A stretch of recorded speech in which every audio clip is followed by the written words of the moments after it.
Nicole from That's Cute TV, and today I'm here to do a review on Love and Hip Hop Atlanta, episode 10.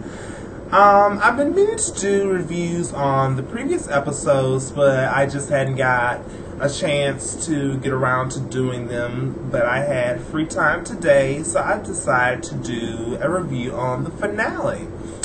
And I may go back and do reviews on previous episodes, just depending on how this one goes. But the show starts out with Scrappy going over to Erica's new home, which I'm glad she's gotten. Maybe VH1 gave her an advancement check for her to get a new home, because that first home that she showed in previous episodes just wasn't fitting the bill for TV.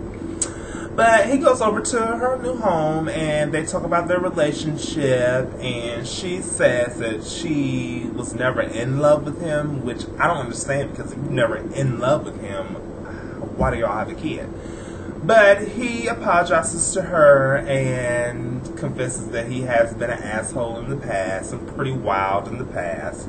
So they chop it up and talk about maybe something in the near future where they may get together, but as far as right now, they're just not compatible for a relationship.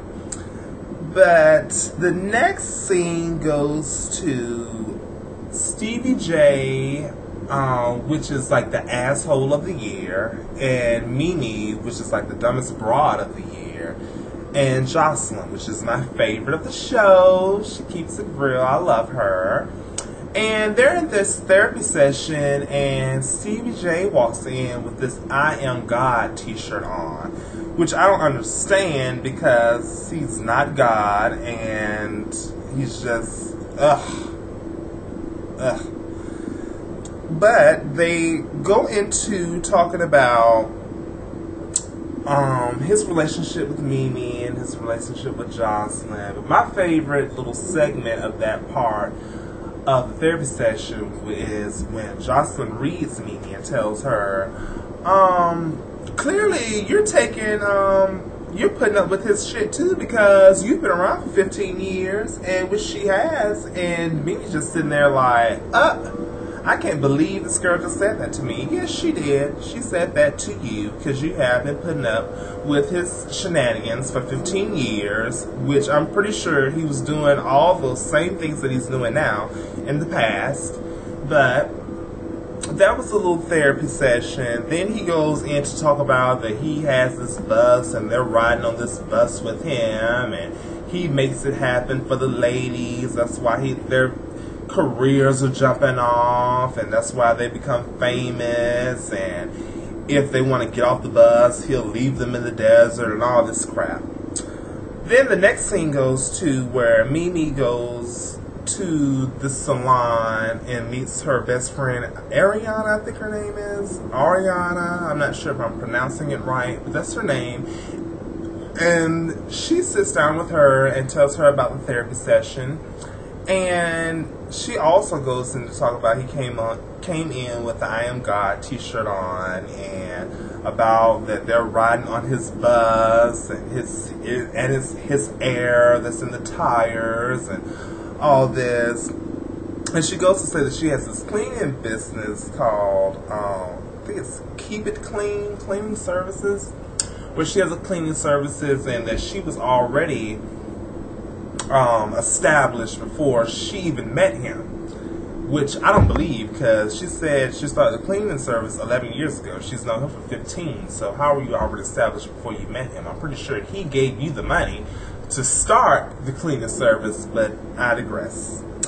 The next segment goes to Scrappy and Shay. They're in the studio, and Scrappy goes in to tell Shay that, I'm thinking about getting back with my baby moms.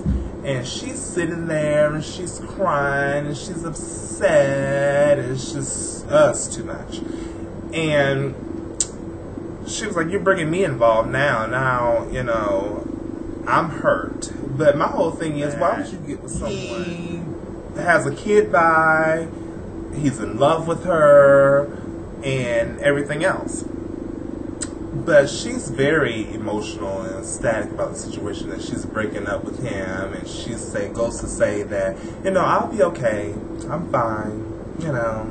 But my whole thing with Shay anyway is, you're just an opportunist anyway. You want flavor of love. You're just looking for somebody to get yourself back in the spotlight. And another thing I would like to say about Shay, why in the hell is she have on a wig with 30 packs of hair on it? That hair on her head looks like a tiger. It's a mess. That wig is a mess. Anyway, the next segment goes into Stevie J and Jocelyn are at Frank Ski's Lounge, which is on Peachtree Street in Atlanta. And they sit out on the patio, and Jocelyn tells him that, you know, she was never really in love with him. She was in love with his drive in his career. And the thing I love about Jocelyn, because she's just basically like, as long as you give me my money and you take care of what I need you to take care of and help me with my music career, I'm good. I don't care what you do.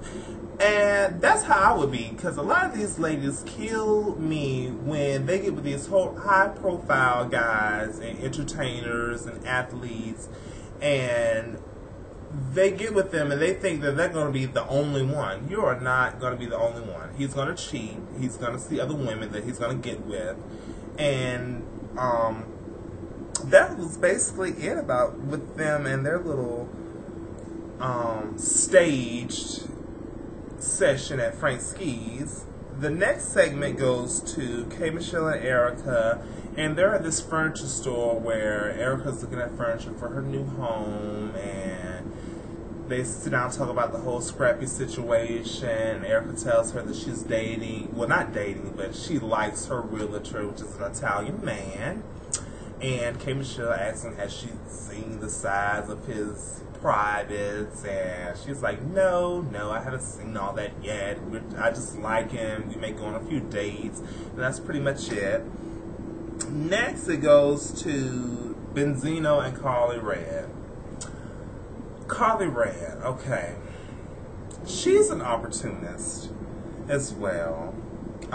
She really never really loved Benzino or liked Benzino. She was just hanging on his coattail to see what he could do for her, because you could tell clearly in the show that she wasn't feeling him, and he comes with the ring to propose, and she goes, well, are you ready? So he never gives her the ring and takes the ring back or whatever and just walks out and leaves her there. And then on the little confessional, she's snapping like, who gives somebody a ring and not even, who brings a ring to propose and not even give the person a ring? Well, Benzino does. Now you see who does that. And the next little thing goes to her and Roscoe Dash. And how old is Roscoe Dash? Isn't he like 19? Isn't he even 21? He's sitting up at the bar with his little virgin cocktail, and she's just cheesing and just like, well, you know, I'm in a situation and I really don't want to talk about it. And he goes, well, you should never call your situation a situation. And she's cheesing and kicking and just being her. I really don't care for her too much. She's cute, but I really just don't care for her too much because she's fake and she's phony and she's from LA and whatever. But the next segment really goes to K. Michelle and Rashida. They go to a restaurant and sit down. And the thing that I don't like about this whole situation is, Rashida, how are you going to tell somebody?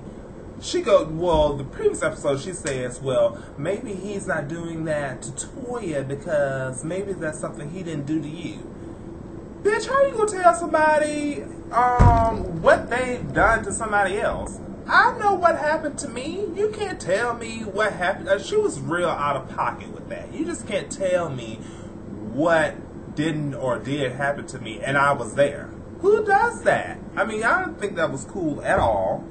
So they sit down, and K. Michelle was like, you know what, nobody's going to run me out of Atlanta. I'm here to stay. You know, I'm going to tell my story, which she has. Every episode she's told her story, which I'm going to need for her to get over it. It's been about 3 years now since the situation has happened. I mean, girl, you've told the story. Get over it. He's over it.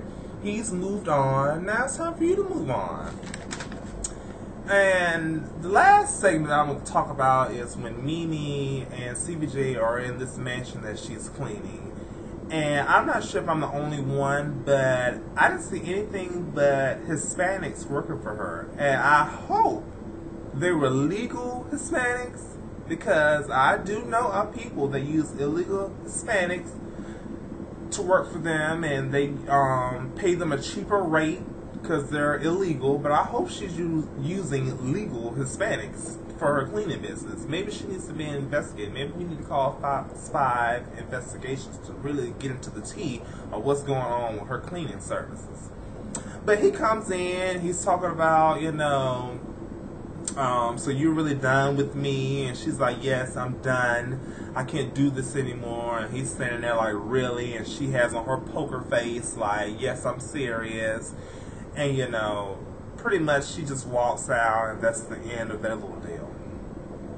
And that pretty much summed up episode 10. And so far, I'm just waiting on the reunion show, because I'm pretty sure during the reunion, that's when all of the tea is going to come out. All of what happened throughout the season is really going to hit the fan. So I'm really ready for that. But I can say this whole season has been very entertaining.